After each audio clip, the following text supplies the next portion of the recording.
like I was searching for something and I didn't know what it was. And eventually went into acting. And I would say that that is probably my biggest achievement because I chose to do it, and I found my, I sort of felt like I found my calling because right now I get to entertain people, I get to share messages through phones, and it really makes me happy. If that answers your question. Great. What about Ms Calista? Meeting Shawn Mendes. That was one of the highlights.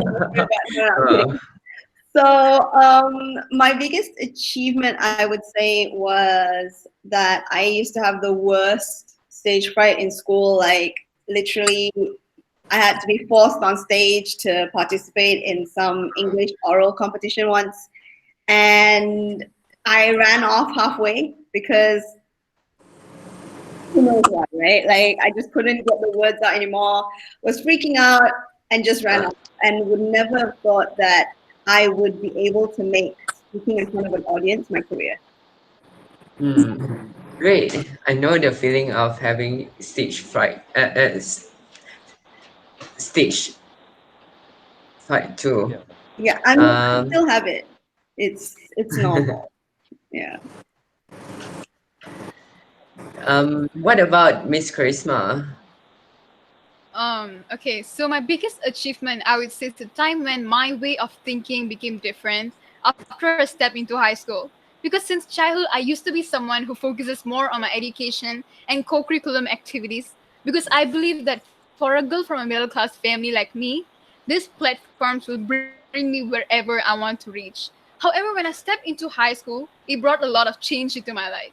I realized that the opportunity given to students all around Malaysia, many opportunity like giving speeches or prime minister, only goes to students at renowned school. And for a student from a small town in Johor like me, it requires more than just education and co-curriculum for me to stand out.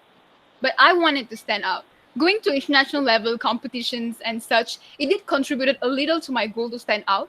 However, I realized that I was not even getting 1/5 of the amount of total appreciation and acknowledgement that influencers are getting, although me and my group members are indirectly contributing to our nation. So I know I had to do more. One infamous reality that people always think is that acknowledgement is no any bigger than our personal satisfaction. By the end of the day, I think acknowledgement is what makes a person successful. And so in that case, my first biggest achievement that I achieved, I would say, is when I wrote my first novel entitled Karisma, which is about gender equality and women's sacrifice when I was 14 years old. Although to others it may just seem like only 63 people read it, my initiative to stand out at 14 became my first biggest achievement. That achievement of mine is a launching stone for me to keep on standing out and to make differences. And that was my starting point to do blogs and to write more and to become a Quora star in future, hopefully. So that I consider my biggest achievement.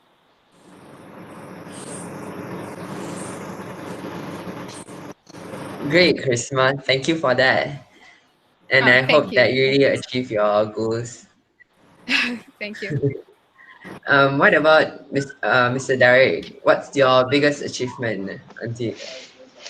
Okay, I think I would just start from how I started in the past. Okay, I think I was more to like like a very hard learner. Like I studied a lot, and I'm a very, I think I followed my parents' advice a lot. So I took up lessons like how mental arithmetic and stuff.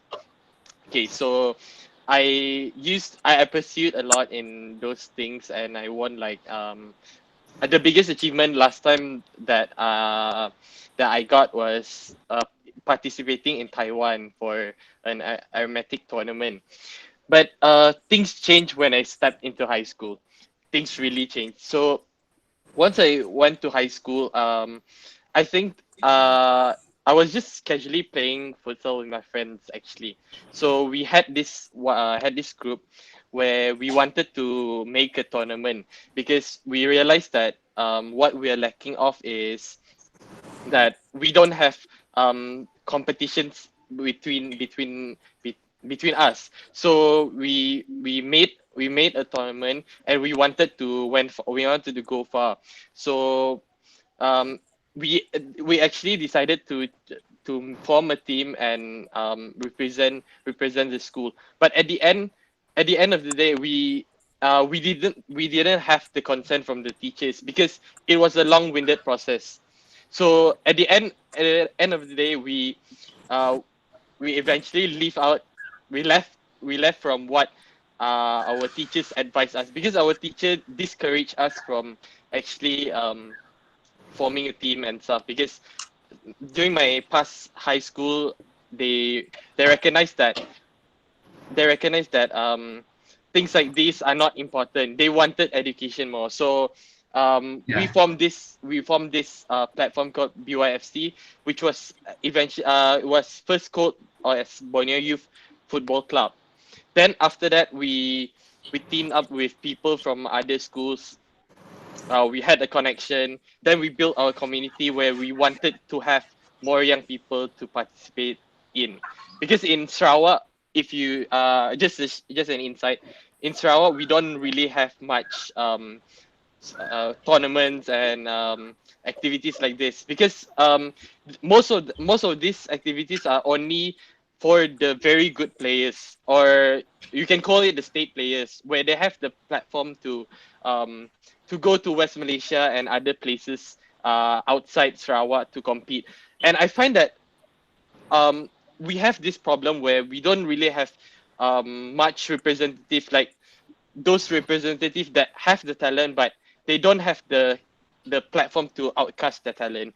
So I think forming BYFC was a big change. Until today, we wanted to make this platform BYFC to become a foundation club where we wanted to include education, all this to people around Sarawak and even Sabah as well, because we realized that um, we don't really have that development if we compare to West Malaysia. And I think that is one of my biggest achievements so far. And the second achievement I would say is during this MCO period, I had a small project with a team of my friends to make this brand called Aseya, where we wanted to express how um, young people we want to outcast young people where they can express themselves in terms of like creativity and arts, and we want to make our own brand from it. So I think we actually actually formed this because we wanted to um I guess we was just bored lah, because this period, so we formed this platform called Asaya. It's like a brand, yeah. Okay. Uh, Right. That was great. So I'll take over the next question. So Ms Sangeeta, when was the time you had the biggest fear to move forward, like to take a step? When was the time you had the biggest fear? Um, I've had it a few times, to be honest with you. It it started when I was leaving school. Because in school, we go through a system and all of us go through the same thing. Mostly, I believe that we are spoon fed a lot of things, we're just thrown into the real world to like, okay, go find your footing, like, what would be your interest, what is your career going to be after this, and so on and so forth, right? So my I would say, I suppose my fear started, it began there because I didn't know what I was going to do with my life, to be honest with you, because I came from a very challenging background. I didn't have the money to continue my studies, the things that I wanted to do. I didn't have the money to want to do it. So I had to find, and I had to work around the things that I had to do it.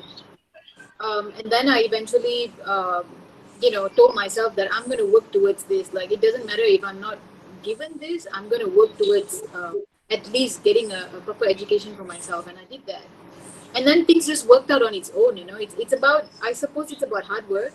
And it's about being determined. Like if you really want it, and I love this quote from Paulo Coelho's book, The Alchemist. If you really want something, all the universe will conspire to realize your dreams. And I truly believe that. That was one of the books that I read when I left school, and I truly believed in that. And then I was settled. So I had my law degree. So the next step for me was to become, to step into the corporate world and naturally become a lawyer, right? But then what happened was I was in the education industry. I was being paid a 5-figure salary. Everything was very comfortable around me. And I thought, okay, I don't think my life stops here. I need to do something more because I was always passionate about performing arts. And then came my biggest fear. I think if I can remember it really well, one of the biggest fears that I had was I am actually going to leave behind a job that was paying me a monthly salary, and I'm going to be stepping into a territory that I had no idea what it was because none of them in my family are actors. And I don't think anyone in my family was supportive about me becoming an actor because it's an unknown territory. You don't know what's going to happen to you. And the risks are great, you know. Naturally, like it is in every other profession. Some people do well, some people fail. So I was like, okay, what's going to happen to me now? But then I started experiencing it as well. I was driving a sports car when I first left the corporate industry. I had to sell my car. I had to then move in with my mom to stay with her because I couldn't afford living on my own. But I didn't give it up. I continued. The fear was there. The fear was always surrounding me. But then I worked towards around that fear. I suppose I used my fear as a motivational aspect of what I was getting myself into to pick and choose a career as an actor. So that was, I suppose, one of my biggest fears was it was then when I experienced that I'm leaving the corporate industry where I'm secure and I'm moving into an industry that I don't know what's going to happen. Yeah. So, Ms Karisma, what about you? When you had that biggest fear to move forward? Okay, so as a student, my answer would definitely be based on my high school experience. So I'm basically a student people think is someone who could understand something better and faster than the rest.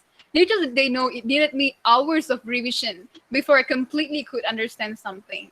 From my primary school until Form 3, I've always been a topper of the school. But things started to get a little haywire in Form 2 and then became kind of like go downhill in Form 4 when I constantly could not be the topper. I went from being a topper to getting 3rd, 4th, and 5th place in Form. And I still consider, to this date, I still consider my Form 4 life as my darkest days of my life. As every time I start studying, I start fearing of failure. That was when I started studying for 9 to 12 hours a day during school days and about 18 hours a day on weekends. I didn't have any time to rest and to do whatever I want. What I did was to study, eat, sleep, and repeat. And every time I study, I feel so heavy just because I care a lot about what people think about me. Since I felt like people started to drop me down and not recognize me anymore. Because there was this one time when a girl actually told me, like, she came to me and then she said, Karisma, I know, I think you're gonna get number one now this time. And then I was just about to smile, and then she was like, no, it's not you. I think that girl will get number one and you get number two. And that hit me like really hard. And after that, I was like, okay, I need to work more. I need to prove her wrong and all. But still, I failed. So soon after that, I started to let go of the feeling I had from within me by not taking into any consideration of anyone's opinion anymore. Because I think at the end of the day, what's important is your own personal progress, not people's comment. However, what is something about this fear of failing is that my norm, my routine did not change after that. What I lose was my fear of people trying to judge me. but my 18 hours of studies and all still remained. So I believe that it's very kind of hard for us to get over the period, the phase of being afraid of failure. But at the end of the day, if you convince yourself that you need to grow because of the determination that you have, then you can overcome everything. So that was the phase of high school where I feared of failure. Yeah. Thank you, Karisma. Thank you. Thank you. Welcome. What about DJ Calista? Did you face any fear of failing when you first entered to become a DJ? I face that fear every single day, like until now. And I'm pretty sure Ms Sangeeta would agree, especially being in the entertainment industry. Everything is, it's, anything could happen. Everything's different every single day. You think you know what you're doing, and then somebody will like, okay, now we're gonna do it this way instead. You know, it's an ever changing industry. And being someone who second guesses herself a lot, every single time I have to do something new, I get super nervous. And the fear only kind of goes away when I move through those initial moments. So, for instance, getting on stage for hosting an event. Before the event, my heart will be pounding. In fact, just before we started this forum today, my heart was pounding. But I think I'm doing pretty okay, right? You're doing great. Definitely. But basically, it's like that. Every single time I have to do something new, it's the fear kind of grips me in the chest. But what I've learned is to just push through it, because most people don't want you to fail. Most people want to see you succeed. Most people want to see you do your best. And especially when you're doing something like events or a movie, you know, they won't care about anything but having that thing be a success.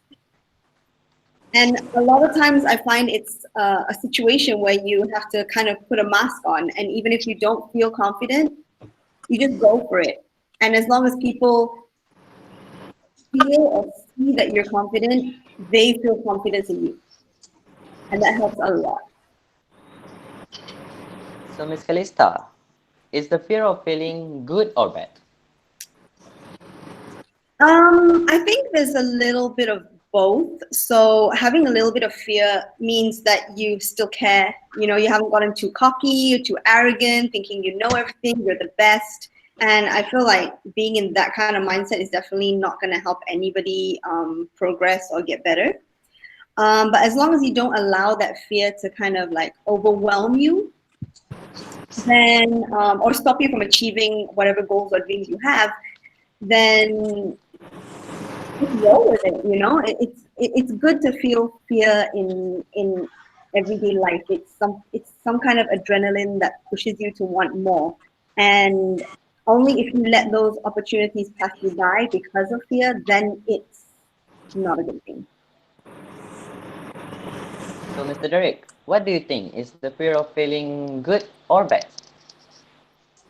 I think it depends on both sides. Like, okay, I would say that if you fear of failing, but you're willing to like stand up and come back, that's a good fail.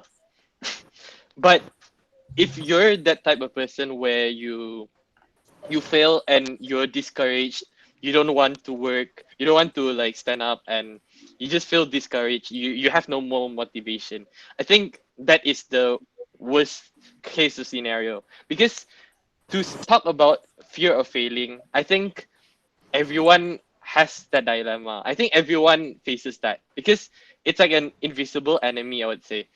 Because I think that like myself, I I fear because I get criticisms.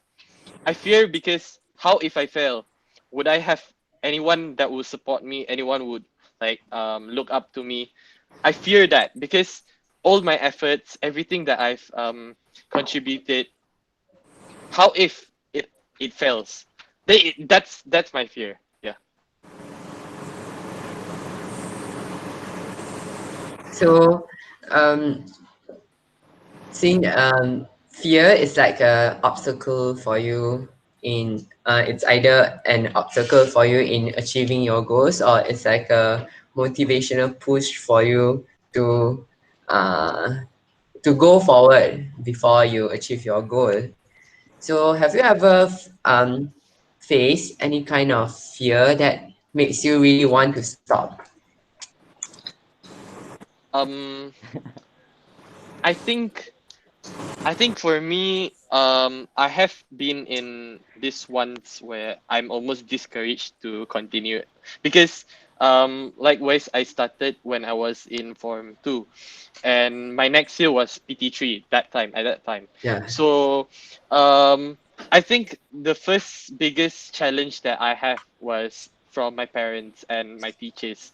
I think they really want me to put effort into studying, and I fear that, let's say my project does not work well, I have a big burden there.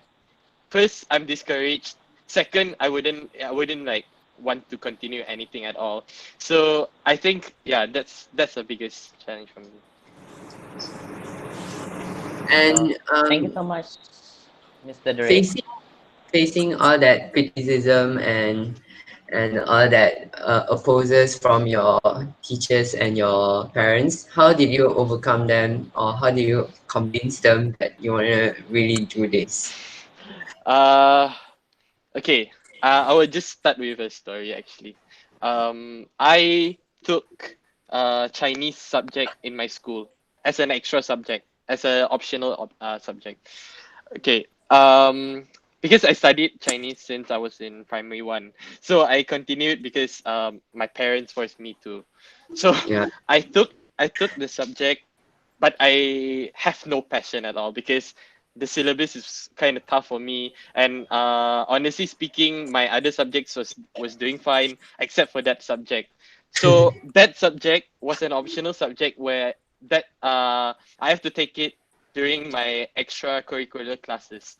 So I I left the class most of the time just to do all this because uh, I really don't like. And I told my parents I really cannot, or else my results will be really bad. Like everything will be good except for that subject. So I told them no. Yeah. thank you, Derek. Welcome. Thank you, Mr. Derick. And I want to ask Ms Karisma, you say that you face a lot Ms. of Sangeeta, how did you actually Sorry. yes, can Sarah, you hear me? are you okay? Can you hear me? Yeah, we can hear you. Yeah. Okay, so Ms. Sangeeta, how did you actually overcome your fear? Um, And how did that help you to overcome? okay, since we were speaking about whether having fear of failing is good or not, I just wanna say something from my experience. I think having the fear that you're going to fail at something is important, because if you don't, then you're not discovering. It's a process of discovery for me. Because if you are comfortable and you're set on your laurels and you say, what, I'm done, like I'm comfortable with this, then you will not have the fear of failing, right? It's us waking Yeah. up every morning and wanting to do something new, because there's so many things that are happening around us every day. We're watching things on social media, we're watching TikTok, and we're like, oh my god, the guy is so creative, like how can I do that? And because we are surrounded by this, I think it's good to have the fear of failing, because this means to me that you are prepared to discover all of those things that are out there with such little time that we have. I wouldn't say that I have overcome the fact that I have fear of failing. I have it every day. Like Calista says, we are in an industry where we have to wake up every day and we have to put our game face on. It doesn't matter what happens at home. If you've had a fight with your mother, or you've had a bad day with your cat, or you had a fight with your boyfriend or whatever, right? When you are on set, when you are in front of the mic, or if you're in front of the camera, you have to have your game face on, because that's your job. you know And that's where our fear stems from. Like for me, I am very I'm a difficult person to myself, because I, like Calista said, I doubt myself a lot. I go to set and I say, I have to do justice to this character today. What have I done in order for me to have the confidence that I have done enough homework that I'm going to do justice to this character today. So how I deal with it, we all have it. Fear of failing is something that is present in everybody that is progressing in life. It's going to be there for the rest of your life. But how I deal with it is I make sure I prepare myself. For me, preparation is key. If you are prepared, that's where your confidence comes from. You know. So when I'm prepared enough, like I know the subject like the back of my hand, for example, it helps me deal with my fear of failing at something. And whenever I'm going forward to do something, I make sure that I'm so prepared, right? That failing doesn't matter to me. If I fail at it, it becomes like at least I tried.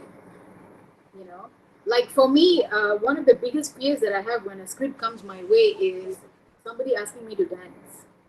I can't dance. It's not my forte. You know, and I've always been a very awkward person with my body. Like I cannot, like my body doesn't engage when it's like, you know, there's a beat. Whenever a beat comes in, I'm gone. I'm like, dude, stop. What are you doing? I cannot, you know. So whenever that comes my way, I'm like, oh my God, okay, I've got to dance. Okay, what do I have to do right now? I have the fear. Like my stomach would be like in knots, and I'll be feeling all kinds of things. You know, like they say that when you're stressed out and when you're scared, your DNA is basically agitated. I will literally feel that. I can literally feel that. But what I do is I have come up with methods. I read, I listened to what other people had to say about how they overcome. You know, it's not so much as overcoming your fear. It's about developing methods to deal with it. It's like you acknowledge it, it's there, but then you develop methods to deal with it. Like for me, preparation is number one. Two is I make sure that my body is prepared to take the stress, which means that I do my exercises, and then I prepare my mind to take the impact. You know, I do meditation. I think breathing is something that really helps. It helps you focus. So like whenever I think that, okay, this is too much for me to handle, like I'm going in and I'm supposed to dance today, I deal with it by using all of these methods that I've developed. If that answers your question. Yeah, thank you, Ms Sangeeta. It And about there's a question from Sir Safwan. He says that what would you say to someone who have failed for several multiple number of times, and that person just cannot find the light at the end of the tunnel? Is that question for me? For if anyone of you want to answer, have an answer for that. Okay. To me, I think we are very influenced about a lot of things that happens around us as we grow up. And sometimes perhaps the thing that we're trying to do is not something that we really want. It's perhaps something that someone has created for you. You know, for example, like my dad always told me, in my case, that he always told me that I would make a good criminal lawyer. You know, I don't know why, but he created that whole aura for me. Like I would make a great criminal lawyer, and therefore I was obsessed with crime shows, CSI, you know, special units, whatever. And I used to watch all of these things. But then eventually I realized that even though I did well in my law exams, I didn't doubt that if I tried it, I would have gotten somewhere. But then I thought like that's not for me. So sometimes I think it's good to sit back and think, if you're trying something so hard and it's not working out for you, one, perhaps you're not trying it the method that you're trying to do something doesn't fit you, because everybody is different. Like I could try doing something, like perhaps if I want to start singing tomorrow and I use the method that everybody else is using, that might not work for me. But that method might work for Calista, for example. You know, so we need to find methods that work for us, and we need to sit down and reflect if this is really for me, is this something that was created for me by the influences around me? Or is it something that I really want to do? These are some of the questions that I would ask myself if I kept doing something and failing at it. What about you, Ms. Calista? Do you agree with that? Yeah, I was gonna say about the same thing. Like sometimes we think we fail because maybe it's not something that we're actually interested in. I find if you try to force yourself to do things that you don't really like or you're not passionate about, and you just trying to force it and force it and force it, it's not failure. It's just maybe not for you. Like for instance, when I was back in school, I would never have tried to strive for what Karisma is doing. You know what I mean? Because academics and stuff were not really my forte. I wouldn't say like I flunked out of school, but it was never my highest achievement. You know what I mean? But it's only after I graduated high school that I realized that just because you're not good at certain things or certain subjects doesn't mean you're not good at anything in life.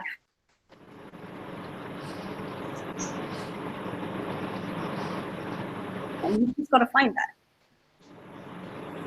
That's actually great, Ms. Calista. It is just that if you are not good at something, it doesn't mean that you are not good at other things. Maybe you can find more, right? Exactly. Yeah. So, Ms. Karisma, Yeah. what was your dream back then when you were a kid? Like, what you were dreaming to achieve when you are at this age? Okay, so like I've mentioned before, I'm born in a middle class family. So like just like all the other middle class kids, every time I pass Bangalore houses, I would say that one day that will be mine. And every time I see cool cars, I would say that it's mine. And every time I see rich people with great careers, I would say that I'll be like them one day. So as a kid itself, to sum it up, I aspired to be someone with a stable career, just like all the other kids. But what is the sad thing is that many lost their ambitious personality as they grow up. But I aspire to not. I've never lost my enthusiasm to achieve my goals. And I'm currently 18 and I'm still working on achieving these basic goals of mine, but with realistic timeline and base. Because I believe dreams are accomplishable if they are worked on. If you just dream without putting in any kind of effort, then the dream is not worth it at all. And I believe that my goals as well will be achieved as per my plans. So to me, some people, they don't actually will excel in their academics because they have like a full-on talent, and they just put in their time, their 100% time into their talent. But I believe that education will always be a backup plan for all of us, and that is why I did good in my education. And so my plan will always be based on my education. My education is always the base. And so I know that my first step into achieving my goals will be to succeed in my career, which I have constructed into a journey actually. Just like Ms Sangeeta actually, from being, I want to be a prosecutor barrister, and then to step into politics actually, and then to be appointed as a General Attorney of Malaysia, and finally to become a Malaysian diplomatic officer. So when I tell to people about this journey of mine, people may think that it's like nearly impossible because it's like a very, very long journey. Yes, I do admit that it's hard, but I believe that dreams are always tough, but possible to be achieved with determination. I believe I have the determination. There are times when I become like, I can't do this, but then I know that I have to come up back for me to be able to achieve my dreams. Because, everyone has their own dreams, and so am I. But not everyone will work on their dreams because some are always pulled down by maybe laziness, or maybe it's not even their cup of tea, but they just want to give it a try on that. But I believe that if everyone has the determination to achieve their goals, the goals should be in their field of interest, and so is mine. So this is my dream, which is to be in the Malaysian administrative system. And yeah, I want to serve Malaysia, like, after I step into my career life. But this is like my plan. If there are any changes in between, I'm always ready to make that change and to be a part of that change if it's for the good. Because like how Ms Sangeeta and Ms Calista said just now, our plans are not always the same, you know. Like she said, at 16 we dream different, at 18 we dream different, and maybe when I step into 25, I may feel like this is not my cup of tea. But I believe that all these plans of mine, I will construct it in such a way that it will help me to achieve my dream when I am 25 years old. So these are my dreams. Well Good said. luck, Ms Karisma. That was wonderful. Thank you. Yes, claps That's it. for you. And good luck for your dream. Thank you. Thank you. What about Mr. Derick? Mr. Derick, what was your dream back then?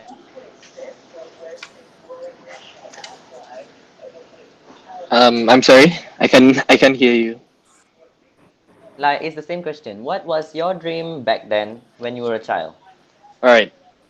I think I would agree with the three other speakers first. I think they made a really good point on saying that I mean on like okay, let's say when I'm 12, I might want to do this, but when I'm at 14, 16, 18, I would like dream something else.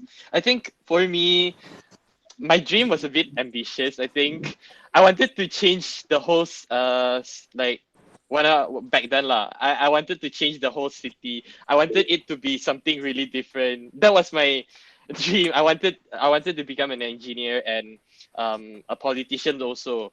So I wanted to like I think to change the whole um Malaysia at that time, because I think that what we're lacking of is like people. I mean, like people in the rural areas don't have this, don't have that. I wanted to change the whole. I think the type of living they're living and like transform how the current status quo is. But that was my back then dream. I think when I got to the age of 14, I I wanted to serve the society. That was my one of my dream, because I think that there are a lot of people that really needs our help, and I think one of the biggest problem right now is I think in Malaysia we have a lot of people that have the talent in certain things, but they don't have the proper platform to outcast the talent. I think that is one of the biggest Yeah. problem. Um, so yeah, that is my transformation of how I think, and I think that everyone I want to answer another question previously where you said that someone I think someone was like deep dark in a tunnel. Is Yeah. that Yeah. Who loses hope? yeah. I think because everyone have like their own I mean they have their own dream of achieving something, but when you force them to something they don't like, maybe like just now Miss I think Ms Karisma and Sangeeta had mentioned, and Ms Calista as well, had mentioned that how I think about when you're not passionate or you don't like something, um you won't have the I think the hope, or you are discouraged to continue.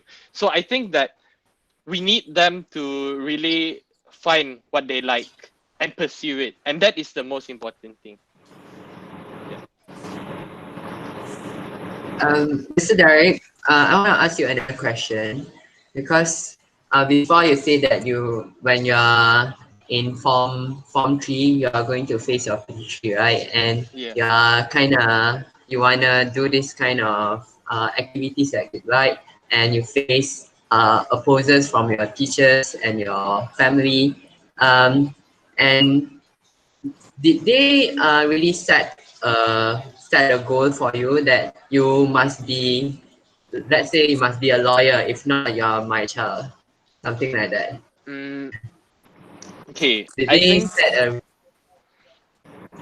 I think my parents want me to really focus on education, because for them I think for them education is like a backup for me, and they think that I must pursue in this because my dad only graduated in SPM, and he went for a job. He went to work because of his background, because he was not in like a very rich family. So he went for a job instead. But because my dad was like one of the nine child in the family, and all of them received like higher education. Because my dad, he knew that like his background was his dad really, my grandfather really like worked hard for the other child. So my dad dropped out from like, he didn't want to continue higher education, so he went for a job. So I think my parents really want me to pursue an education because they want me to like not repeat what they have done, like their mistakes lah. Yeah. So I think that is what they want. So that's why they did not like want me to participate in all this, because let's say how if I fail and everything is like, you know, it's wasted. So yeah. So how you manage to cope with your parents, like convince them that you can do well in both your education and your activities? How do you really manage to convince them or prove them that you are I think capable of doing that? okay. I think that um I have something to say lah. I always have this one tactic to tell my parents, this is my last. I won't repeat it anymore. After this project, last. I won't repeat it. It keeps on going last. But yeah. And most of the time where it was near exam, obviously I would study also, but sometimes there's like projects coming up. Like me and my friends plan to have a making a tournament, because this is what we like. This is what we are passionate about. We can't escape from it. Even when I'm trying to study, I think for me as a student, I would focus on my academics as well. But when it comes to something I'm really passionate about, you can't really stop me because if you put a book in the table, I can study for about like 2-3 hours. But at the same time, on the other side of the note, I would write everything that I like, yeah, like my passion, like all these activities. So I am that type of person where what I really like, I would just go for it. Yeah. What about Ms Sangeeta? Because you know, in Malaysia, traditional Malaysia family, they don't really know about entertainment industry, and sometimes parents they have the traditional thinking that this industry is not a it's not a very stable industry. And how do you really convince them that you can do well in it? Okay, interesting. That's an interesting question.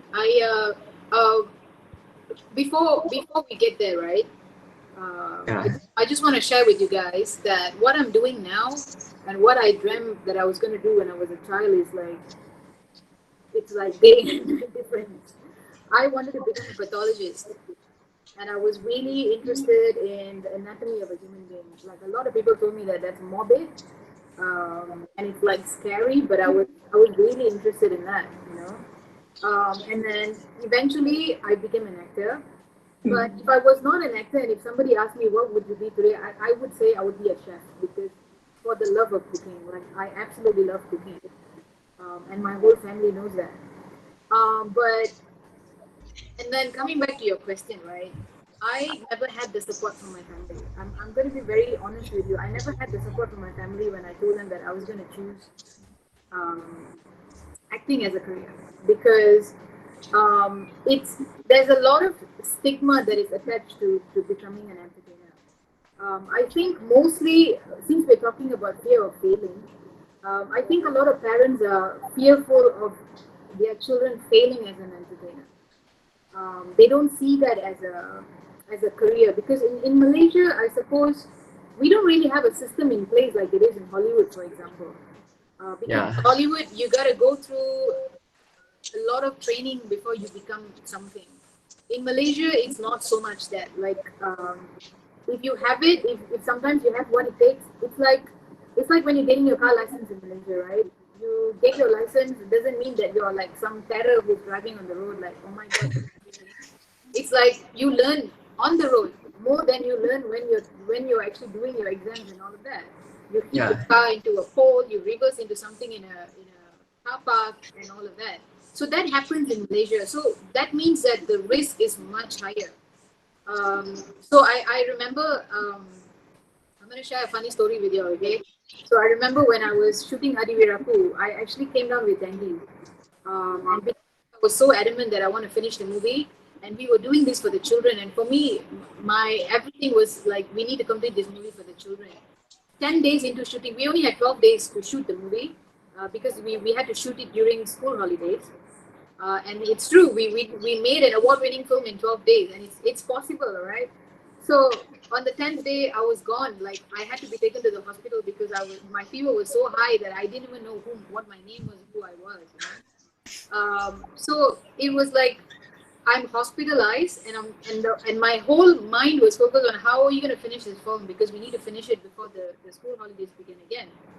And we had a buffer, luckily, but I still remember one of my family members, when they came to see me, they said, see, if you had chosen a career of becoming a lawyer, you wouldn't have gotten dengue. You wouldn't have gotten sick, you know?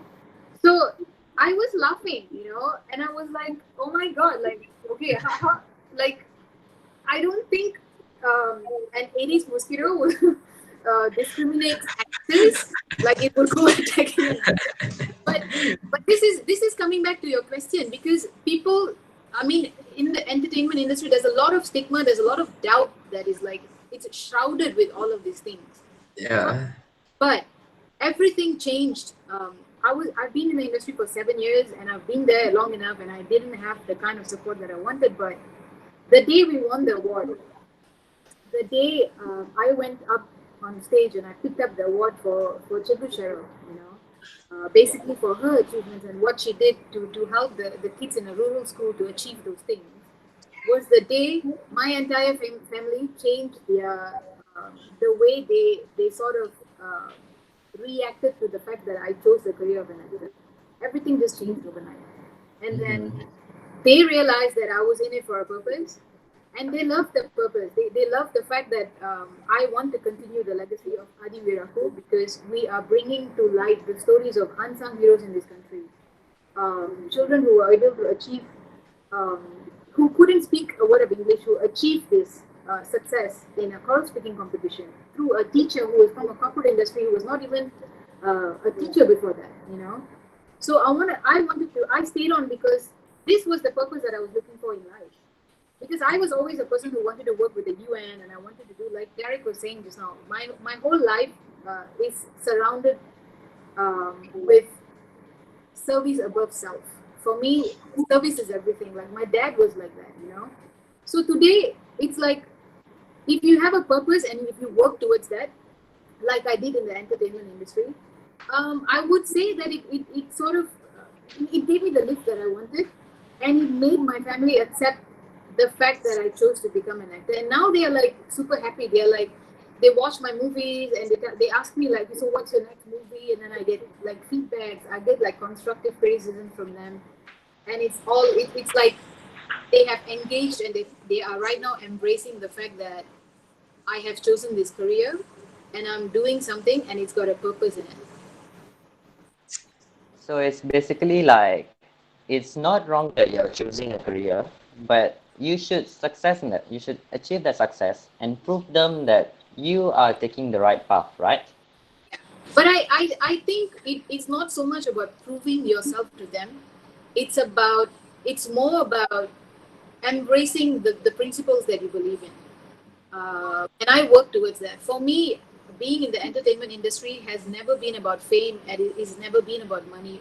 Those are the things that I don't understand till today. I still struggle with it. Like I struggle on the red carpet. I struggle with the glitz and glam that comes with it.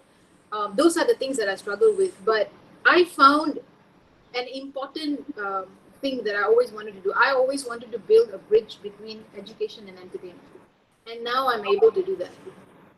You know? Yeah. So it was not so much about proving them wrong. It was about trying to find something that I really wanted to do in my life and I really enjoyed.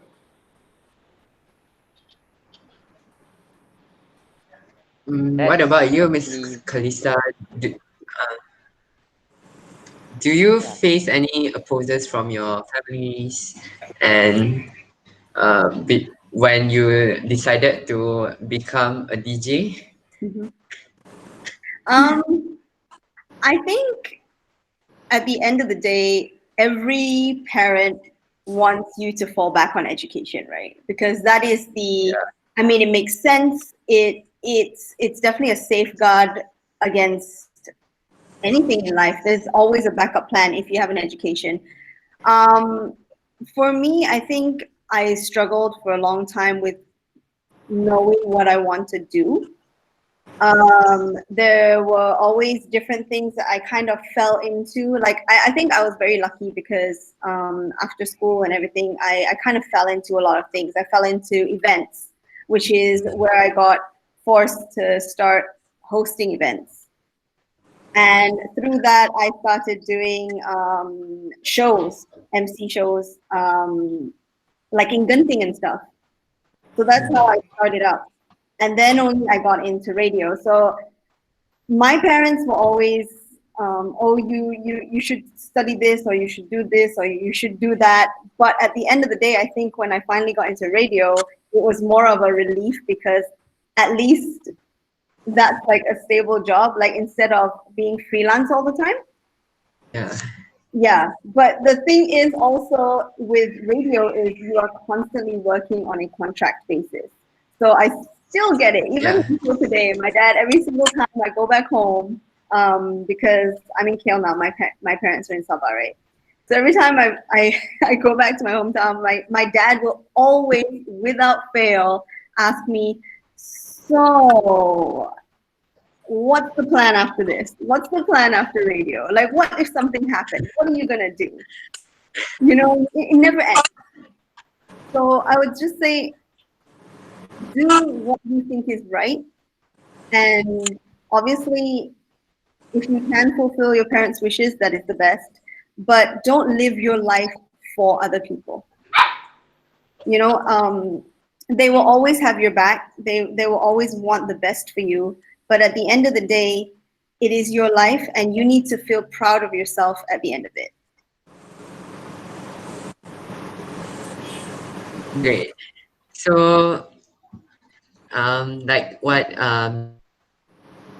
Sangeeta, Ms Karisma, and also Mr. Derick said, like you must know what are the things that you love to do, and how do you manage to focus on the things you like to do? Because you see, as you say that in life it's like we face a lot of changes, and we also got a lot of obstacles. How do we manage to focus and um, overcome every obstacle that we face so that we don't really we don't really fail and give up on doing something.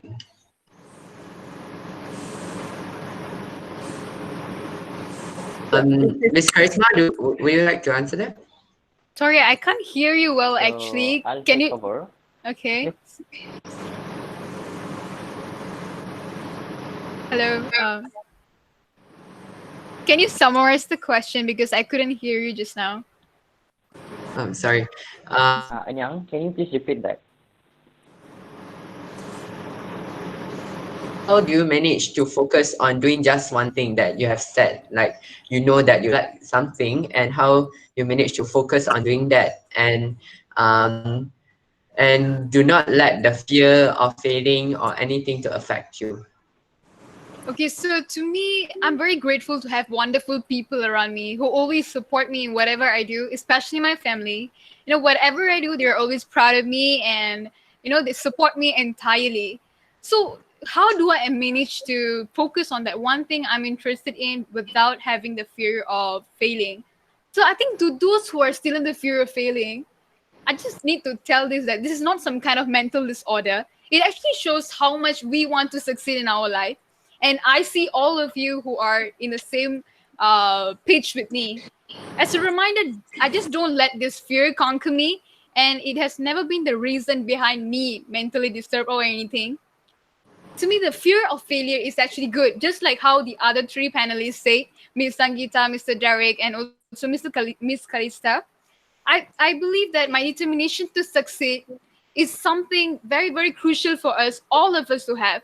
When you don't have the fear to fail, that means you're not really very, determined to do something, and that you think you are having a backup, or that you are very sure that your parents will always support you for a living. I think all of you who are actually having the fear of failing, you are all striving to succeed in your field of choice. And I know that succeeding in that field for you means more than just giving you a promising life. I just never ever let anyone's opinion to change my way of living. And I think others should acknowledge that as well. I never ever let others to determine how I want to build my path towards my success. I've always had people telling that I'm doing it the wrong way. The way I'm studying is in the wrong way. I've always had people telling for me to slow it down and slow it down and slow it down. But I believe that doing things, even though it's hard, in my own way, then it is the best way for me. And I never let others to determine my definition of success. Because to others, whatever I feel like it is success, it may seem to them like a simple thing. It may seem to them like a petty thing, although they are not doing it for themselves. So to me, I just keep going in my own way, and that is how I manage to do things that to concentrate on things I want to achieve. Yeah. So don't care about people. That's all. Thank you. That's Okay. actually great, Ms. Karisma. Thank And you. as you said, you don't let the fear conquer you, right? Yeah. But still, there are some times that we have that fear of failing, which is either good or bad. We have it sometimes. So what are the reasons that you have that fear sometimes? And how about other people? Why are they having it? Okay, the reasons of people having fear of failing. I think the main thing is because of expectations. I could divide these expectations into four.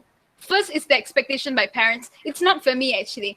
My parents has never expected me to do anything.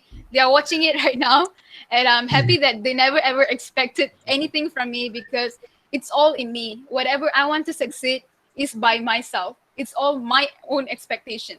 But some parents want their children to be best all the time. And for students, when their grades drop, parents tend to punish their children, maybe in the form of taking away their children's phone, or by telling them that the particular child is going to get grounded, or by whacking and threats. This actually unknowingly could cause the formation of fear within the child because they are convinced that every time their grades drop or when they are not excellent enough in the field they pursued, they would be physically or emotionally abused. As much as physically abused is dangerous, emotionally abused is two times more dangerous than physical. So next is the expectations from higher authority and people around them. I have experienced this as well.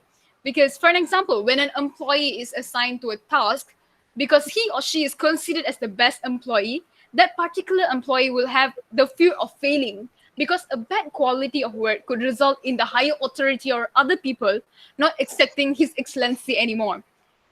So that kind of thing actually happened to students a lot. When a particular student actually excelled his or her examination once, then all the people around them will expect them to do more and more and always be the best. And when they Yeah. don't, then they no longer have the that kind of privilege to be someone to be asked by people some questions. So that actually happens in students a lot. And the third one, which is I think in me and also in a lot of people, is their own expectations. I had my own expectations, and my own expectations is always the reason of me being afraid of failure. This is mostly because of financial trouble. For an example, when a person is planning to start a cafe, they tend to have the fear of failing unless they are from a wealthy family. This is because that particular person may have worked so hard for many years for him to be able to start the cafe. Investing those money into the business with so much uncertainty would definitely cause them to be conquered by the fear of failing. As if the business could not gain enough profit, the person will end up losing all the money he had for so long. That is in the case of employee. For myself, my expectations was in, okay, so I knew that I have to do my SPM really, really properly because I had this one dream, which is to pursue my studies overseas. Somehow, to be able to continue my studies overseas is equal to having more exposure, which will be carried with my careerhood as well. So I just always convince myself that I need to do it, or else I couldn't get it. I couldn't get whatever I want. So this is because I'm not from a wealthy family. I can't afford to go overseas without my own achievement, without the help from our government. And so this kind of like stressful things always cause me fear of failure. But I think at the end of the day, just like how all the other panelists say, fear of failure is actually good when you actually transform it into something that push you forward but not drown you down. So these are the causes of uh, fear of failure. So yeah. Thank you, That was Karisma. actually great because that was actually great answer because he said that the fear of failing is always it's always that we have, but it's just how we handle it. And Miss What Kalista, are the reasons you have the fear, and how about other people? Why do you think that people have this fear? Uh, is the question directed to me? Yes, Miss Kalista. It's the same question that Okay. we might think that it's nice to you answer. Okay. I think the fear of failure is basically the fear of the unknown. So the fear of the unknown, the fear of embarrassment, the fear of being vulnerable. I think there's this quote that probably a lot of us have heard before, and it's where this girl asks, "But what if I fall?" Right? But the answer is always, "But darling, what if you fly?" And I think that is something that we should keep in mind when we fear failure, because yes, it's always a 50-50 chance. But I think it's all about that what if, and not trying to be safe all the time. And if you, how would I put it? So if you don't try, you can't fail, right? So that's like being safe. But that's kind of letting your insecurities get in the way of you and what you can achieve. Because I think everybody can achieve something greater than they expect themselves to be able to, because we are our own worst critics. And sometimes what I've come to realize is not only are we our own worst critics, we are also sometimes our only critics. There have definitely been times where I've thought like, oh my gosh, I've done such a bad job. What am I doing? I don't belong here. And it's only after that, when you start talking to people, when you realize that not a single other person was thinking that. It was all in your head. You did fine. You did better than fine. But we have a tendency to criticize ourselves all the time. And I think that's all about letting life just give you what it wants and not striving to achieve what you want. And I don't know whoever lived a life worth talking about just by hiding, right?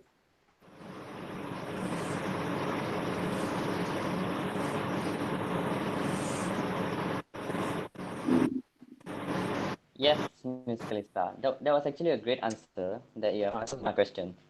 And there's Mr. Safwan asking that have you ever compared yourself to the other colleagues or the DJs you take up as idol, up to the point that if you couldn't reach their standards, you have failed? Definitely. I do it all the time. I look up to, for instance, Keanu, who was in this meeting early on. He had to run to do something else. He's so good at being spontaneous. You put Keanu in a room and he can talk to anybody. You know what I mean? It doesn't have to be his party, but he can be the host. He doesn't need to prepare questions for interviews, but he can just think of it on the spot. And I'm nothing like that. Like, I need to prepare every single thing. So when I look at Keanu, I always think to myself, oh, how can I be a good host when I can't even just be like Keanu and be the life of the party? And then I look at Zer. I don't know whether you know Zer on the Hits Drive. She's been in the industry for, I think, 12 years. And she is so detailed. She is the person you go to when you need every single audio to match perfectly. And she can hear every single detail of that audio. And I'm not like that. So then you're like thinking, oh, but how can I be a good radio announcer when I can't put music together? I can't hear beats the way that Zer can. But at the same time, Zer and Keanu are two totally different people. And that also brings into the equation, I am also a very different person. I can bring to the table what they can't. And it took a while to realize that we don't have to be the same as everybody else to be good at what you do. Thank you, Ms Calista.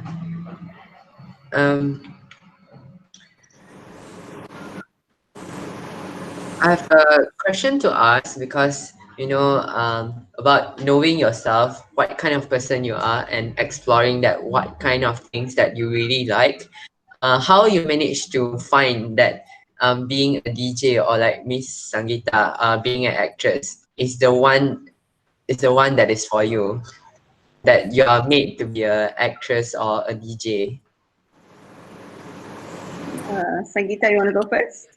Sure. Okay. So I really love what Calista and Karisma said earlier. About the reasons why we are sort of always surrounded by this fear of failure, right? I just want to add on to that a little bit about what I think personally.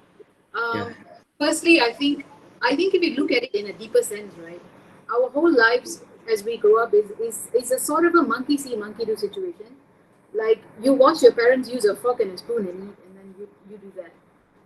You see them drinking hot drinks from a mug, and then you do that, right?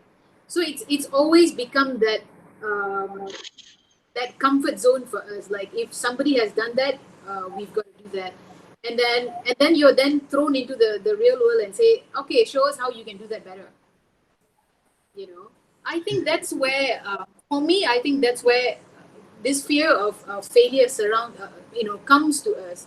And as a woman, okay, speaking as a woman, I think we're always told that we have to do certain things at a certain age. For example, oh, you gotta give birth before you're 40. You gotta plan if you're gonna have a family, and then you're talking about having a career, and it's all set for us. It's like there is a version of a perfect world that is out there, and then there is a version of your perfect world. Like for me, I think I would try and find my perfect world. I would want to have in the film sense, right? We have a term that we use, right? I want the perfect picture of the world at the foreground, but I want my perfect picture of the world to be in focus. Like I want to see that.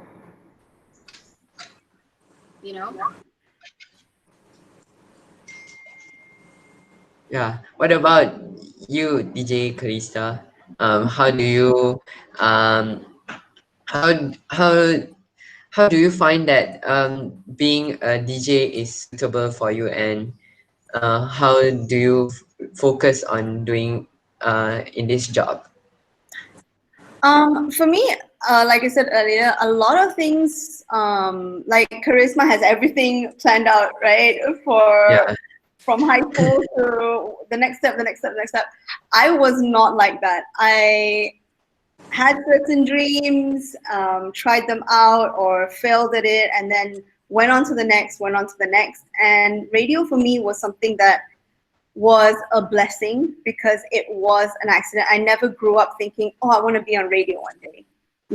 Like all of us, I listened to the radio. Like I grew up with hits, but I never once sat there listening to the radio thinking, I want to be that person. That wasn't me. But because I'm the kind of person who tries a lot of things, so whatever comes along, even though I'm scared, because a lot of times I don't know how to do that thing, even though I'm scared, I will force myself to try it anyway. Because I always believe that your life is made up of all the experiences you have. And just like everybody else, I didn't grow up in a wealthy family. I missed out on a lot of experiences when I was younger. So I think that's why now that I'm older, I kind of like want to make up for lost time. And I just keep trying. And when radio fell into my lap, it clicked.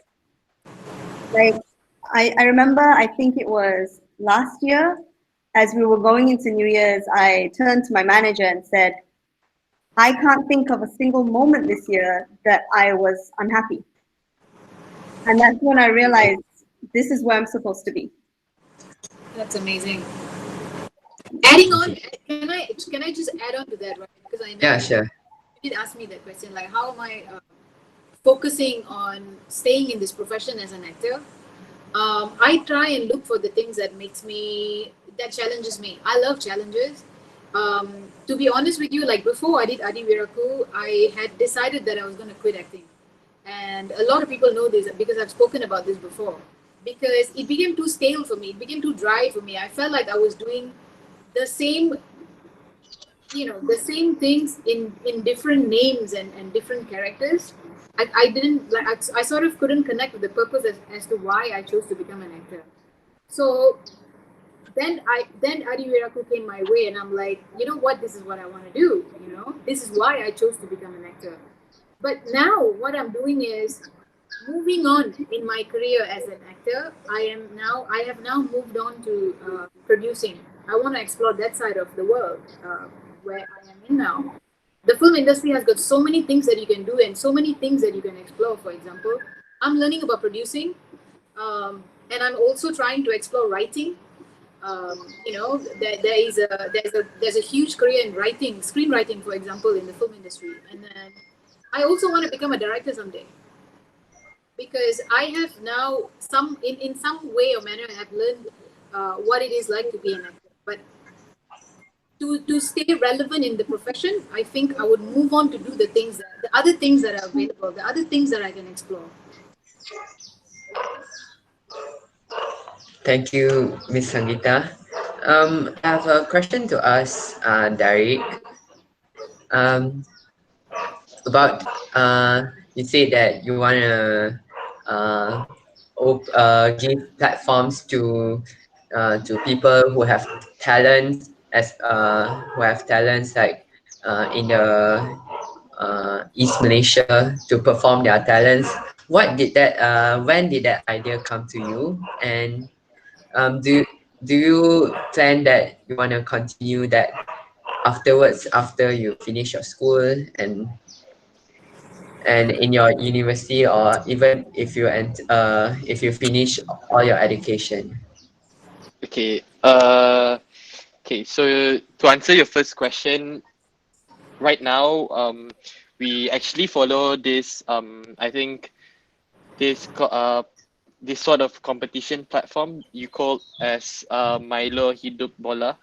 I think if you know something like that, because they host tournaments all around Malaysia, where they send a representative, especially like from all the states, and gather in Selangor for a tournament.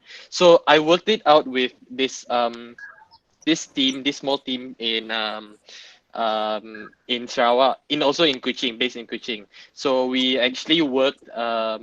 We fought for the regional challenge in Sarawak itself, but that team only got third place, where only the top two are able to participate in Selangor. So after that, I had this idea with the team. So I formed the team. I gathered like my own resources and all that, and then we went to Sabah for the second trial. We also got third place, and we did not qualify for the grand finals. So after that, it's kind of like a sad story lah, because we felt like we paid so much, and then at the end we had like a sponsorship from the Sarawak sports ministry, where they granted us 5,000 to go to Perlis, where this is our first time to bring these kids to go to West Malaysia. So we went to Perlis, lost in the round of 16, and it was a lot of money wasted already. But it did not keep me from stopping, because I think that these people deserve a chance to step one more time. And we went for the last circuit in Kuala Lumpur, got second place, and went to the grand finals. And after that story, I think we inspired quite a lot of people to really wanting to push and find a medium like this to like go forward. And yeah, this is a like story. This is like a story for Sarawakians to actually pursue in futsal, because recognize that in Sarawak we don't really have that much chance to actually compete out if we compare to West Malaysia. Yeah. And your second question? Do you plan to continue like what you are doing now, even after you finish your school? Oh, okay. Honestly, yes. For me, I'm planning after my SPM, I would want to study for A levels, and after that go for like a law course, because I have a passion in I don't know. This is just my own passion, because I think that I would also want to serve for the country, but at the same time I would also want to give back to the society. So this is something that I really am passionate on, and I have a group of friends that are still with me. They are also willing to like come together and work on this, because what we want to achieve is we want more people to be able to showcase their talent, not only in football and futsal, but we want other things. Such we want more people to also receive education at the same time, because recognize that in Sarawak itself, we have a lot of places, rural areas where they do not really have the opportunity to access to proper education. They have education, but there are places where they don't really. The schools are very far from them from accessing. So what I want to achieve is that everyone is able to show what they have, especially in my place, Sarawak. Yeah. Thank you, Derek.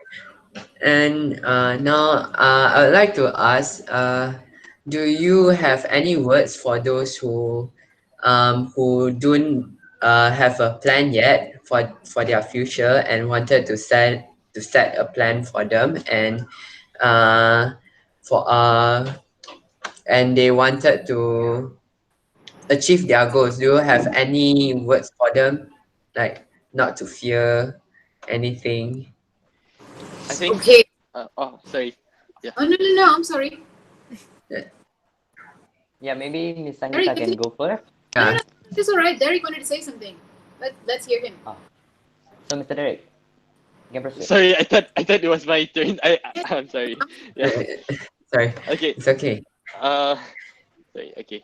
So what I think the most important thing is um, be yourself and just pursue whatever you want. I think the biggest challenge that people are facing is criticism and all those negative thoughts in their mind, or overthinking. I think this is what us millennials, especially Gen Zs today, we are facing that dilemma where we get criticisms and we do not want to move forward. And I think this should not be stopping us. We should be ourselves and recognize that we are young people. And I think this is a word to most young people outside. I think that we are being distracted, or we are discouraged by people who say they have 30 years in experience in doing this. They have a lot of experience in doing that. But as young people, we should strive forward, and we should not be discouraged by the words like this. Yeah, that's all. And Sorry, Ms Miss Sangeeta. Thank you. Oh, no, totally fine. That's fantastic. Okay, what I would like to say, I think this is me, all right? This is what I've always felt. I have always wanted to be the jack of all trades and not a master of one, because I have been always this curious person. Like, I want to know everything that happens around me. Like, Life is so interesting. There's a whole world out there for you to explore. So for me, I think being curious is so important.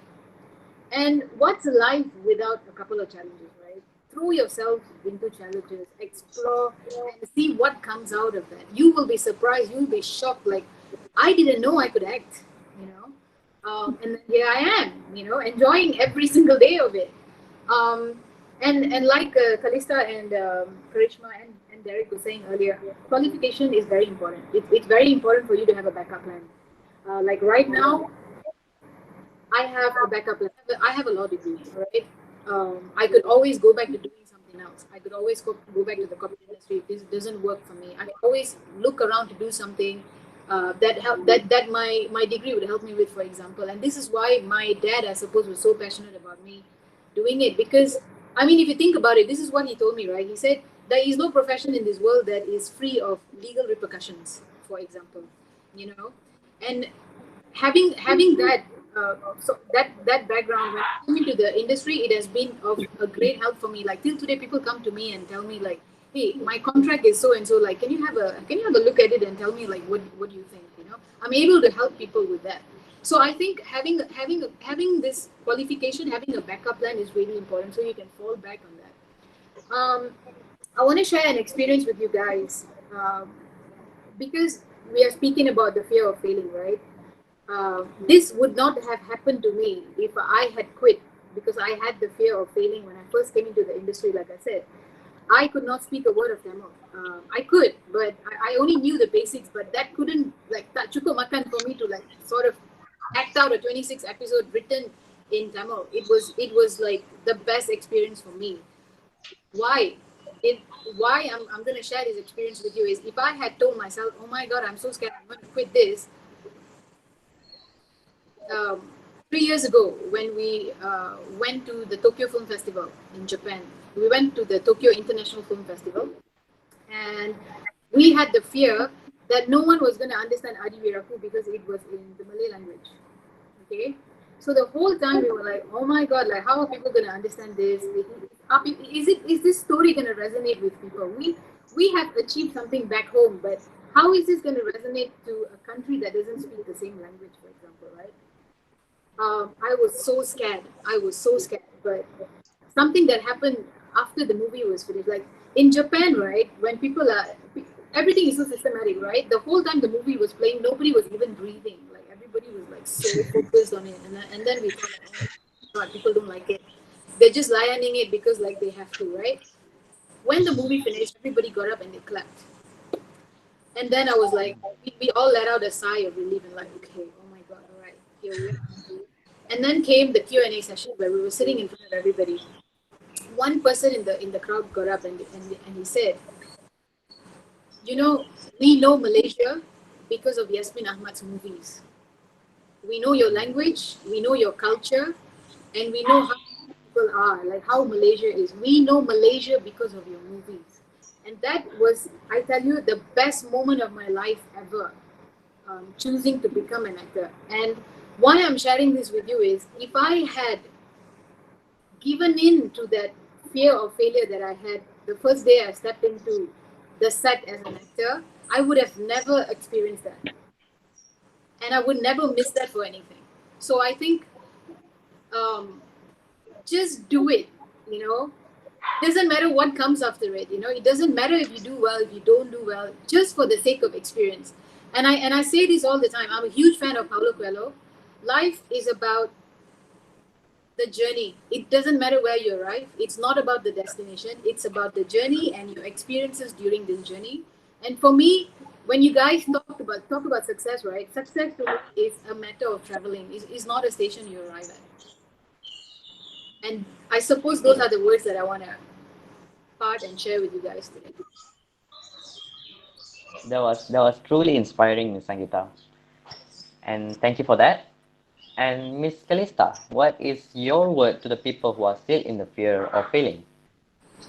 Honestly, all we can do is try, right? Like, we don't know the end result of anything. So just watch people that you look up to, ask questions, be open about learning. Don't feel bad at criticism. And even if you get criticisms that hurt you, always know that just because one person doesn't like you doesn't mean like somebody else doesn't. There's always that balance, and I always try to remind myself of that as well, because in this world you can't please everyone. I think Ms Sangeeta would know this very well. Again, the entertainment industry can be a very tough place. But also just never think that you're good enough, because you can always be better, but also never forget how far that you've come. I have a hard time with this one myself sometimes, because I've got a habit of focusing on the next thing just before I achieve the current thing. So it feels like I'm always running, and I kind of like bypass the success that I've had and always just think, yeah, but I haven't reached this yet. So I might have succeeded in 10 things, but all I can see in front of me is that next goal that I haven't hit yet. And you just gotta remember to kind of like slow down and appreciate everything once in a while, and just be grateful and appreciate how far you've come, you know? And of course, you also have to remember to take that fear of failure and turn it into a fear of regret. You know, so anything that you desire, just go for it. Trying and failing is always going to be better than regretting not even trying. Thank you, Ms Calista. So And to the for Karis, viewers, remember Ms Calista says that no matter what happens, you just go for it, just try it. Then maybe you can see the success. You can,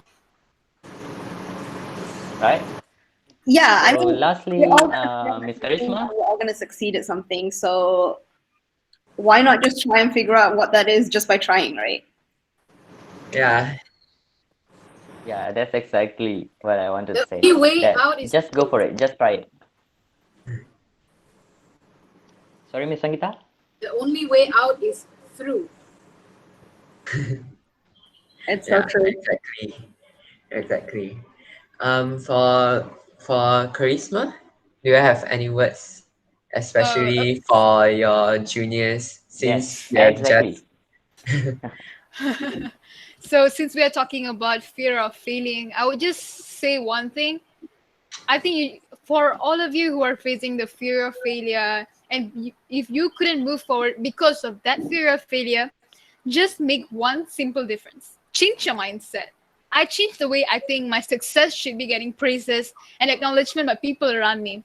I still believe that one day people's acknowledgement would make me a successful person, but that doesn't mean that we couldn't succeed without any acknowledgements throughout the progress to achieve our goals.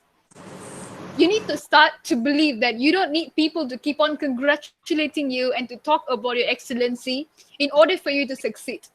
I motivated myself, and you should motivate yourself up. Your family will motivate you and acknowledge each of your successes. Let go of people's expectations on you and be eager to face your success, not to be afraid of failures anymore. Because at the end of the day, failure is the first attempt in learning. And lastly, say to yourself to answer mistakes, because mentally and philosophically, this too makes a huge difference. Just be positive, and that's how you can actually go forward in your life. In a world of opinions, being ignorant about people's opinions bring a whole new difference to our life. When you don't listen to people's comments anymore, you no longer had to feed up to your expectations. You will be able to focus solely on your personal growth. But make sure that those comments that strike you grow you up. You change those comments into triggers. Push it for it to be able to push you forward. But at the same time, make sure that those comments could no longer reach the point where it could swallow and conquer you up. At the end of the day, it's all in the way that you accept things. We humans have the power to change positive things into negative ones, and the other way around. And so it won't be difficult for us to change negative comments into positive ones.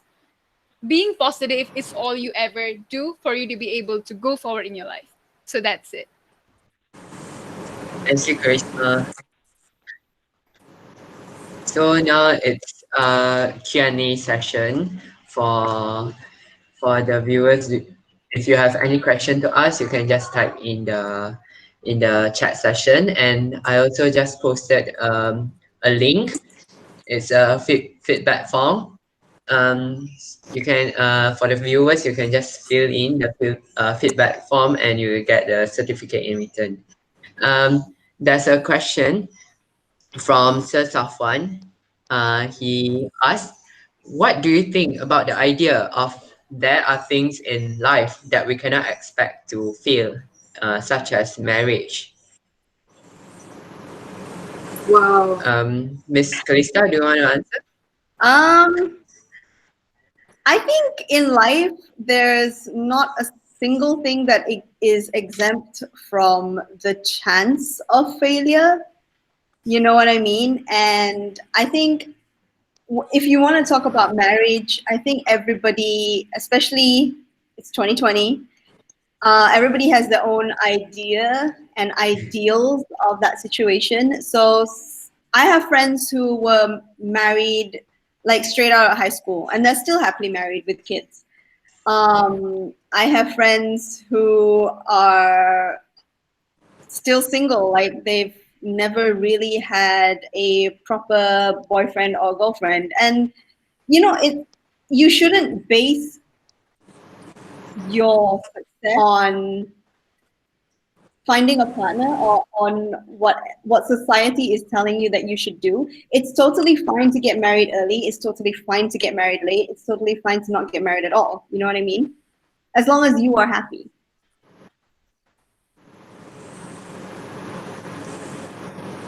I'd to that, yeah. Okay, so I have this view of marriage because coming from Indian families, I think Sarah and Karishma and all that would agree. We have seen this. We grow up seeing this. You have to be married after a certain age. Okay, finish your exams, whatever. You have to get married. That's like the be all and end all. That's like your ultimate goal in life. Like you have to do that, right? So I went through it a lot, like with my mom and my auntie and all of that. So for me, it's like I always told myself I do not want to do it because I am being forced to do it. When I am ready, I will do it. Like it will come naturally a day when I'm thinking, hey, you know what? My maternal instincts are kicking in, and I think I'm ready for marriage. I would do that. The other thing is that I think a lot of people go into marriage already, this they are fixated with the fact that my marriage cannot fail. They go into marriages thinking about that. They focus on that. Their entire focus is on that all the time. This cannot fail. This cannot fail. What would people think about me? It's always about. It's always about even your families saying things like, "If your marriage fails, what would people think about you?"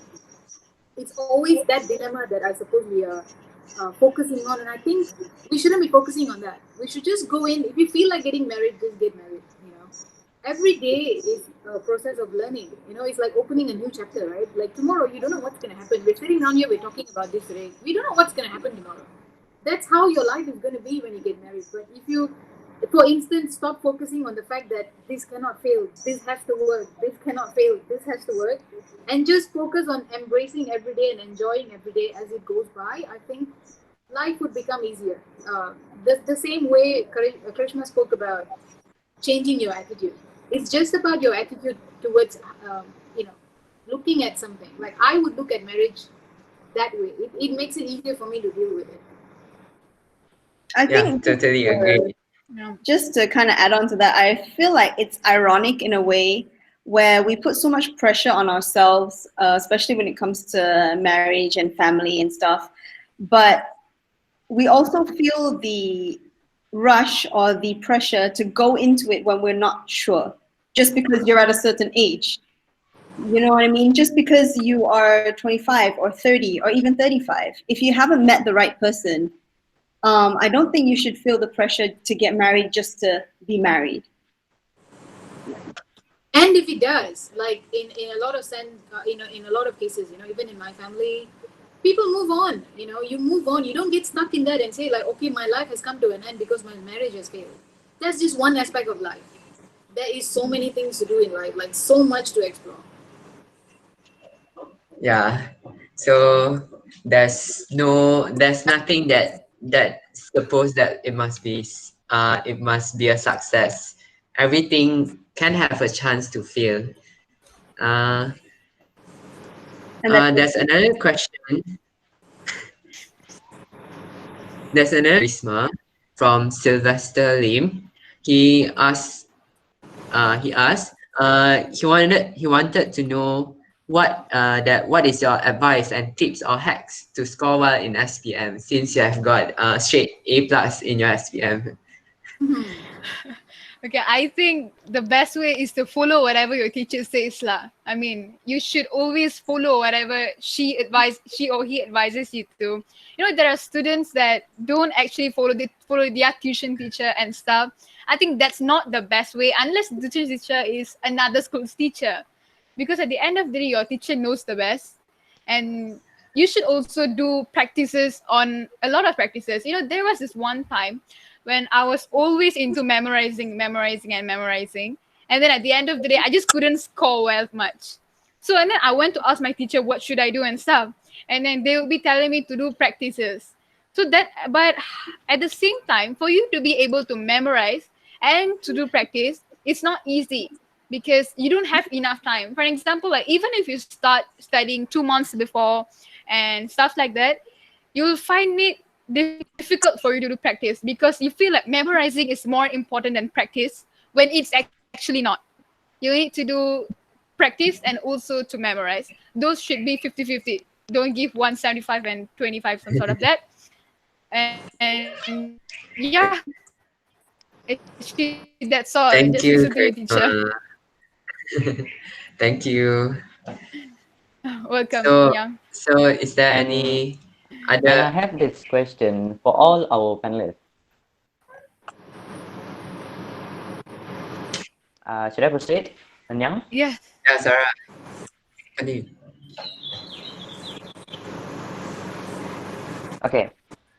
Okay. So starting from Ms Calista. So what is your next plan towards your success? Like, what do you plan to do after this? Like to reach your success that you have been dreaming of, like you've been thinking of to achieve.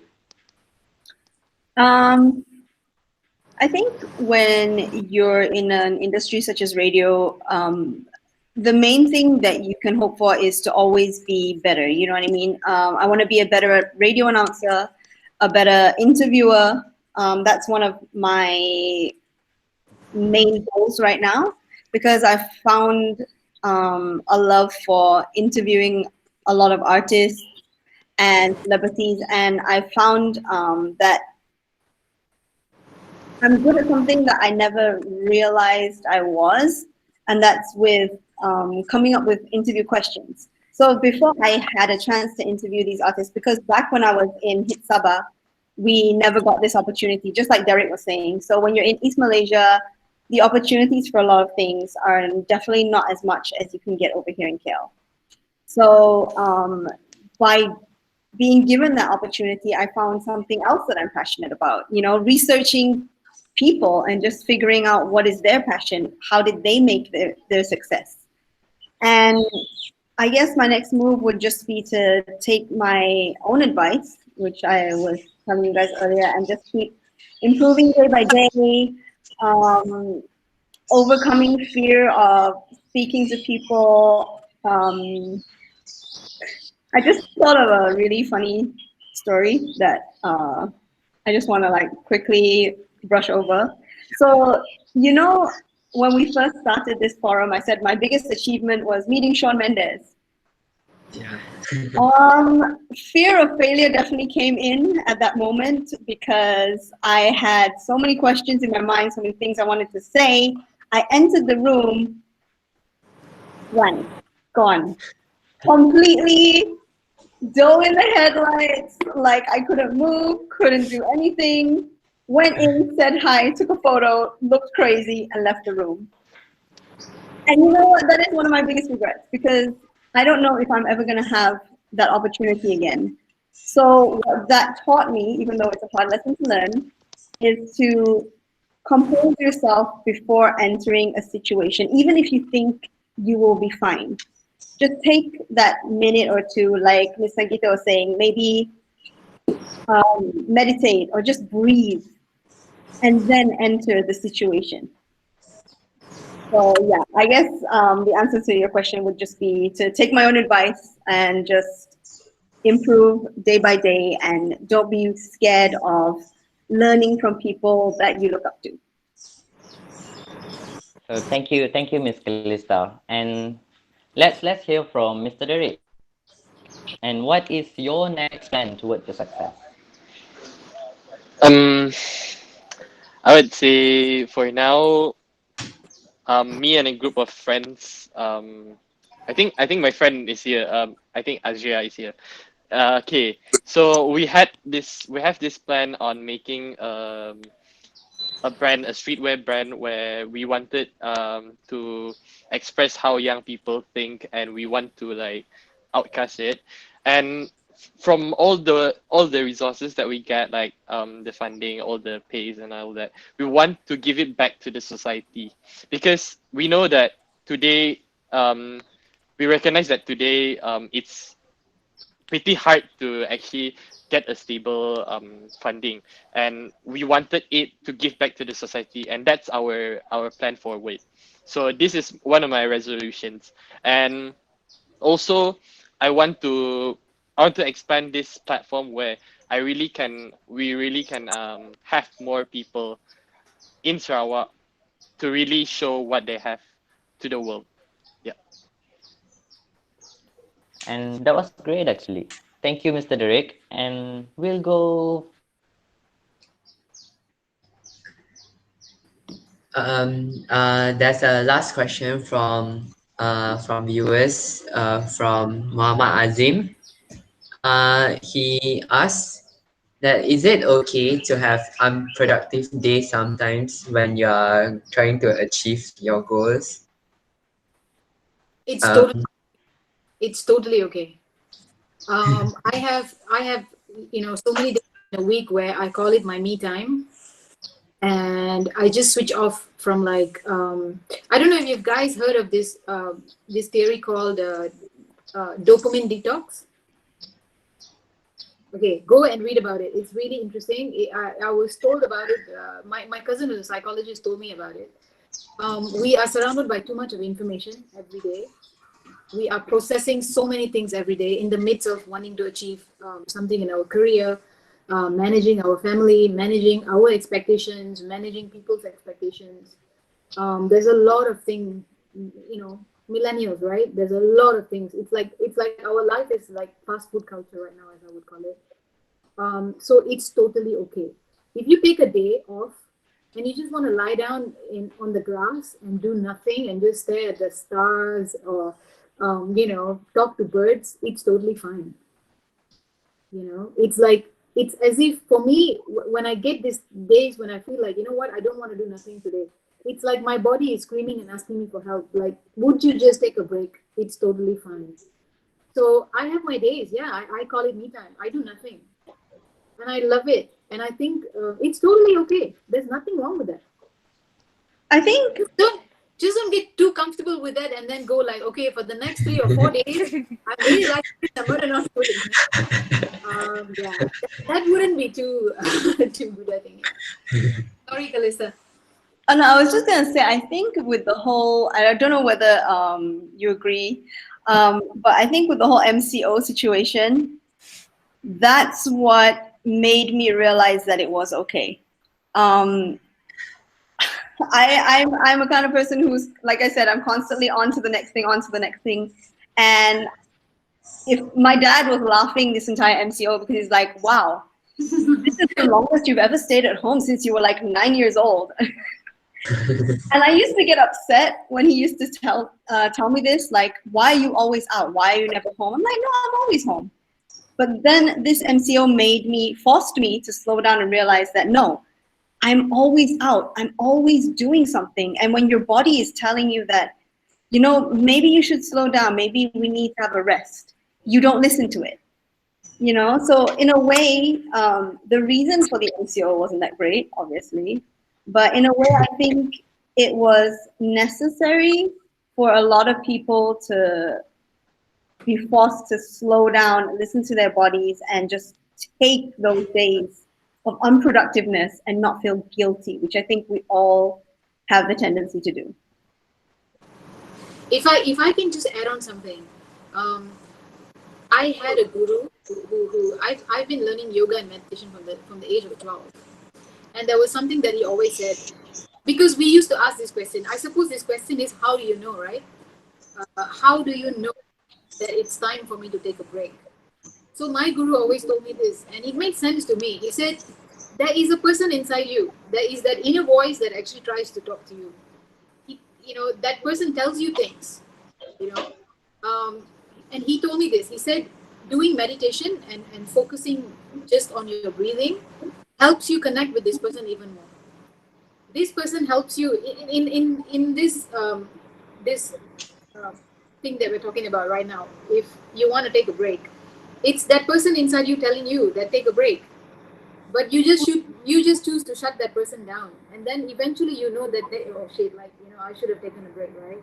So I think for me, listen to this inner voice. There's this person inside you that knows your body, I suppose, a little bit better than you. It would be good, because I do that. I listen to this person inside me, and I try and connect with this person a lot. Like, okay, like what's happening right now? Like, okay, if this is a time for me to take a break, I'm going to take a break. If this is a time that my body feels dehydrated and my body is telling me this, listen to that inner voice. Do it. Drink more water. Nourish yourself a bit more. Yeah. So that's one of the things that I do. That I can share with you. Interesting. Hello. Hi, sir. Can I comment something on that? Because my wife has been forcing me to do meditation, and I refuse.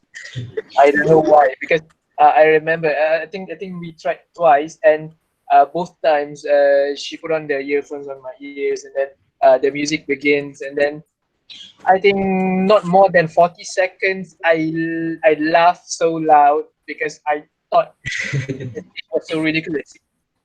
So I was like, I don't know. Maybe I couldn't open my heart to it, or maybe I It's have never trained myself to do such things. okay. So for me, right, meditation helps me focus. I do it because of that. There's a lot of layers to it. There is a process before you can actually sit down in meditation, and then you're connected to your body, and that's why they do yoga, for example. Because if you don't stretch before you sit, chances are you're going to get cramps. You're going to feel uncomfortable because you've never done it. The other thing is that a lot of people think that you just sit down in a space and you don't think about anything. I think personally it's not that. Like, meditation doesn't work that way. Meditation is about sitting down with yourself and embracing all of those thoughts. Just lie on all those thoughts, like let it come and then let it go. Like, let it come. Like, I don't sit in a space and go like, you know what, I'm going to try so hard not to think about that. I never do that. And what I usually do is that I just focus on my breath, my breathing. I just focus on that, and that's it.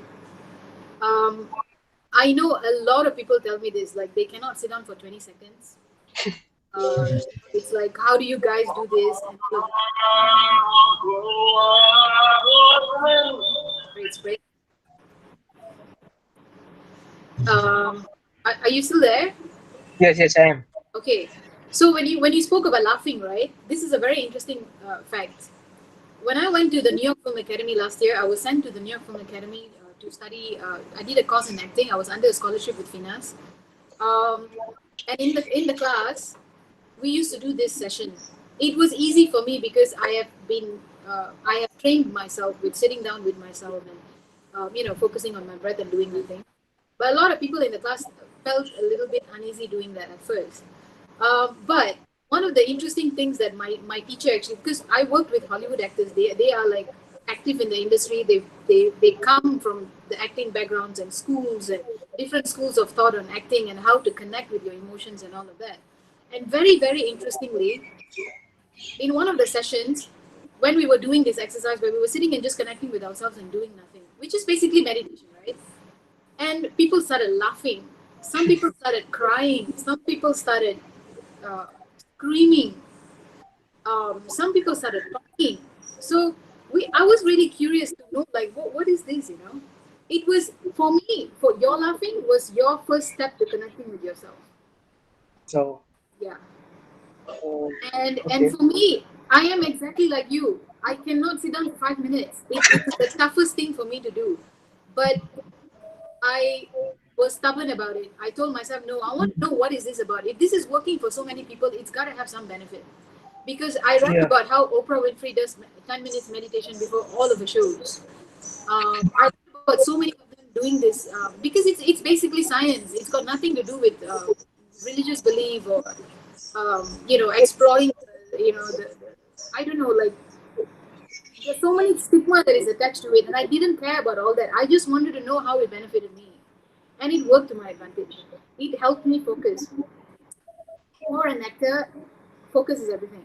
If you're in front of the camera and you're thinking about what's happened at home and what's going to happen after this, you're gone. If you're not in the moment, you're gone, right? It affects your performance and everything. Meditation helps me with that. It helps me stay in the moment. It helps me focus to be present in that moment at that time. It helps me just align everything in my head. That's how it works for me. But because I was stubborn about it, it took me, to be honest with you, it took me 48 days before I went past that. I cannot sit down for 20 minutes. How do you guys do this? It took me 48 days. I just wanted to like add on a little bit because for the longest time, I thought I was very strange because I've tried so many times and meditation is just not something that comes easy to me. So I just wanted to say like you're not alone in this. It's definitely something that you need to work on, I guess, or just keep practicing. And for me, I still can't meditate, but I do breathing exercises instead, and hopefully, like that will lead to. That's your meditation, right? I'm still trying to be able to meditate, but I find like breathing exercises. If you're thinking, okay, breathe in 1, 2, 3, 4, 5. You know, like you're thinking about something and you can focus on that.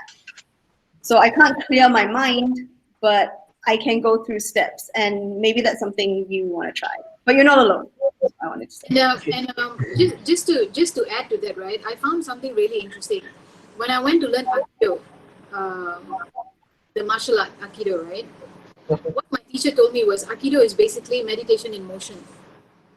So that's a form of meditation. So for example, if you're learning Silat, right? And I learned Silat for 3 months. So that focus that you have at that moment when you're learning that one step, right, is meditation in motion. And that's how it works. And I found that to be very interesting. So I apply it every day. Like I could be talking to you guys and I could be meditating right now. It's a very interesting thing to explore. Yeah. Wow.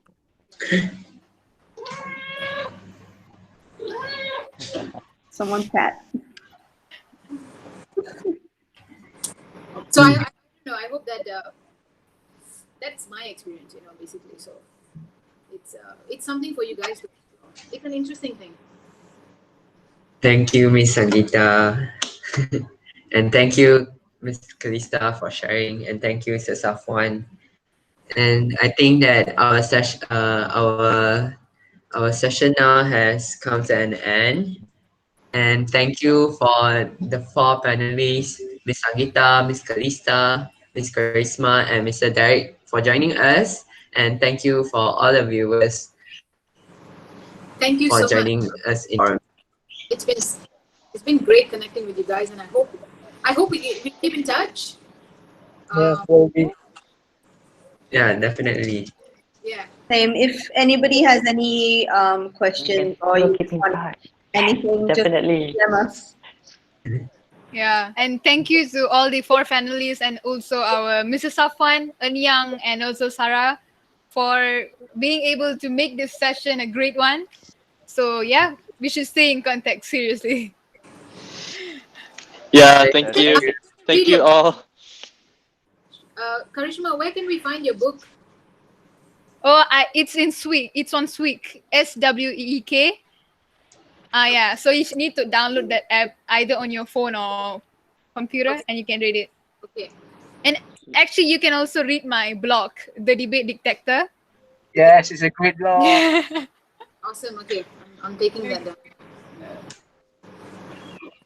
So, Mr. Derick, Ms Sangeeta, Ms Calista, just hit us up whenever you are in Kluang because I mean, who knows? You can hang out sometimes. Have a cup of Would coffee. love Sure.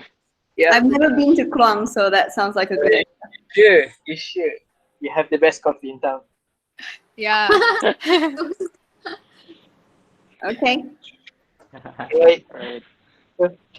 Signing off. Okay, guys. So Just actually, I have before to we say thank. goodbye, because I've had a lot of inquiries on acting, I've basically decided to do a live casting session this weekend on my Oh, Instagram. So if you guys are interested, let's explore that together. It's a chill session. I'm not gonna teach acting or whatever. You guys prepare your script. You have 3 minutes to perform whatever you want. If you want, let's do it. It'll be fun. Oh, Sounds like a good idea. interesting. Yeah. Interesting. I'll be glad to join actually. yeah, Sarah. Sarah. Good luck. Sarah is a TikTok artist. No TikTok artists. Sarah. All right, guys. Thank you so much for having. Thank you. It Thank you so much, Ms Sangeeta. Thank you so much. Thank you for replying my DM, and thank you so much, Ms Calista. No worries at all. No regrets, huh? So I think we should keep in touch. Yes. Yeah. All right. All right, thank you very much. Goodbye. Have a good day. Bye. Bye. Right. Bye. Have a Thank good day, you. everyone. Bye. Bye. Thank you. Bye bye. Bye. Bye. Thank you so much. Thank you.